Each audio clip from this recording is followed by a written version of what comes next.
आजच डाउनलोड करा आणि तुमच्या आवडत्या मालिकांचा आनंद लुटा. पारू पारू तुझ्याशिवाय जगण्याची मला कल्पनाच करता येत नाहीये का? आदित्य बाबा, नाही, आम्ही अतिशय चांगले होत. आमचा इशारा अजिबात करू नका. आणि सगळ्यात महत्वाचं, पारूचा पण विचार करू नका. आणि हा, तुमचा काही निरोप द्यायचा होता का? नाही, मला सांगा, मी सांगतो तिला. आणि हा एक महत्वाचं, आता हा फोन आहे ना, कायमचा माझ्याकडे राहणार आहे. परत तिला फोन करायची काही गरज नाही. वा,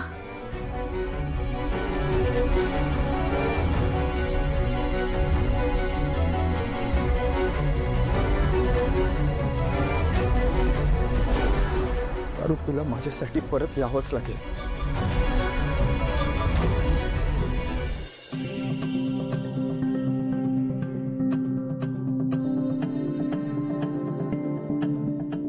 मारुतीचा हा निर्णय खरंच खूप धक्कादायक आहे.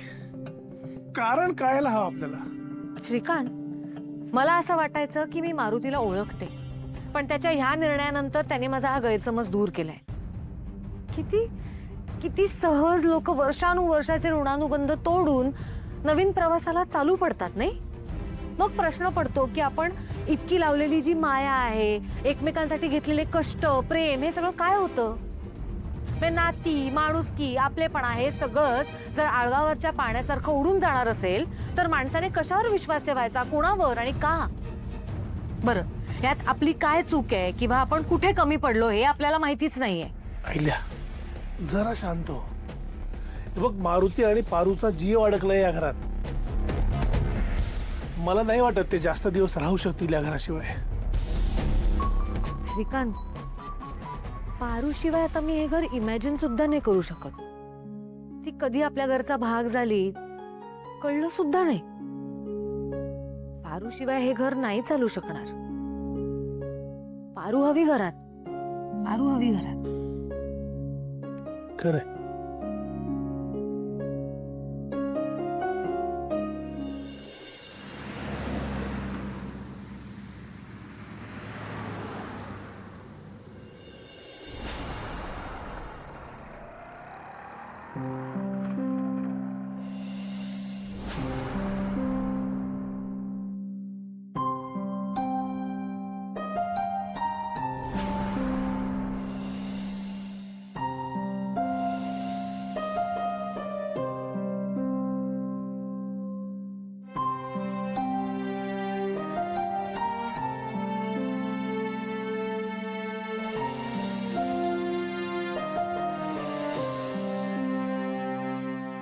आदित्य सर, हे तुमच्यासाठी छोटीशी भेट.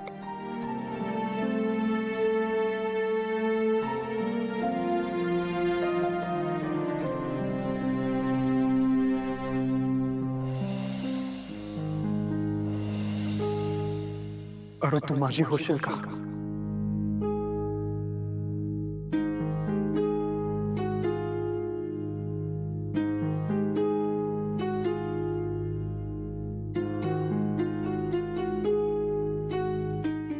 मामा, हे व्रत नक्की पूर्ण होईल.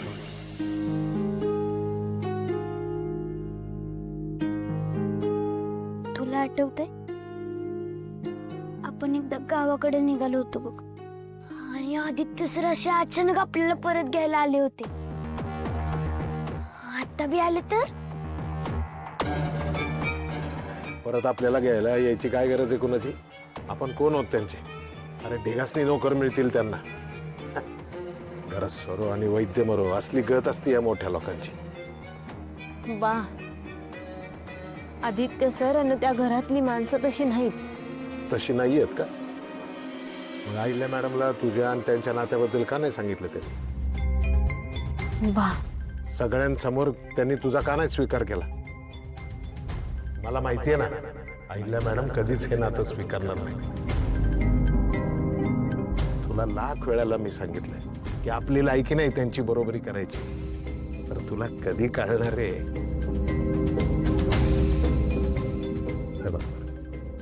आता जे झालं ते झालं.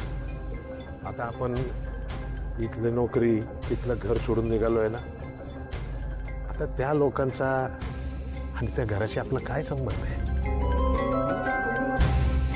आता नवीन ठिकाणी नोकरी करायला जाणार आहोत ना, तिथंच एखादी शाळा बघू, तिथंच गणितची ऍडमिशन घेऊ आणि तुझ्या लग्नाचं पण लवकरच बघू. वा, हे बघ, मला तुमच्यासोबत राहायचं आहे म्हणून मी ते घर सोडलं, म्हणून मी ते काम सोडलं. पण जी नाती मी तिथं जोडली आहेत ती तर तुटणार नाहीत ना.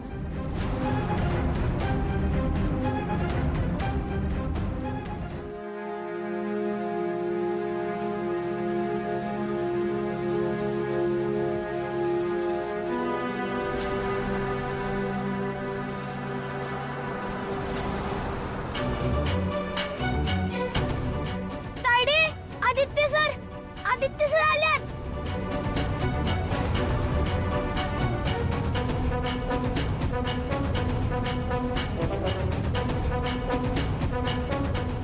मामा चला, मी तुम्हाला घरी न्यायला आलोय. चला. घरी? कुठल्या घरी? कोणाच्या घरी? हा, काय संबंध काय? आदित्य साहेब, मी आता तुमची नोकरी सोडली बरं का, त्यामुळे तुमचा आमचा काही संबंध नाहीये. आता तरी आम्हाला सुखानं जगू द्या. तशी तुमच्याकडनं मला काही अपेक्षा नाहीच आहे. मामा, अहो मी तुम्हाला खूप समजावण्याचा प्रयत्न केला की मला थोडा वेळ द्या, मी आईला सगळं मी पण सांगेन. तुम्हाला स्पष्टपणे सांगितलं की मला हे सहन होत नाहीये. तुम्ही हे जे काही पाप करताय ना, याच्यात मला भागीदार करू नका. एकतर तुम्ही तुमच्या दोघांच्या नात्याबद्दल आईला मॅडमला सांगा, नाही तर आम्हाला इथून जाऊ द्या. मामा, तुमचा मुळात विरोध काय आहे हो आमच्या नात्याला? काय चुकीचं करतोय आम्ही, मला सांगा ना. मामा, आम्ही प्रेम करतो एकमेकांवर. प्रेम करणं काही गुन्हा आहे का? आणि पारूचा जोडीदार म्हणून, तिचा पार्टनर म्हणून काय कमी आहे माझ्यात, मला सांगा. मी पारूसाठी योग्य नाही आहे का? का मी पारूला फसवणार आहे? का तुम्हाला असं वाटतं मी आईला सगळ्या गोष्टी सांगणार नाहीये? तुम्हाला जर का पारू तुमच्या आयुष्यात हवीच असेल ना, तर तुम्ही हे आधी आईला मॅडमला जाऊन सांगा तुमच्या नात्याबद्दल. पण हे करायचं सोडून तुम्ही इथं त्यांच्या अपरोक्ष आम्हाला न्यायला आलात. तुम्ही त्यांच्या परस्पर आलात ना आम्हाला न्यायला. नाही मामा, मी इथे माझ्या मनाने आलोच नाही. मला आईने तुम्हाला न्यायला पाठवलं.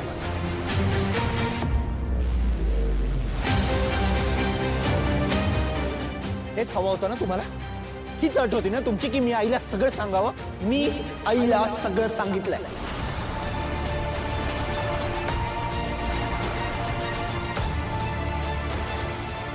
मला माझ्या प्रेमावर विश्वास आहे आणि मी पारूला फसवण्याचा विचार माझ्या मनातही आणू शकत नाही.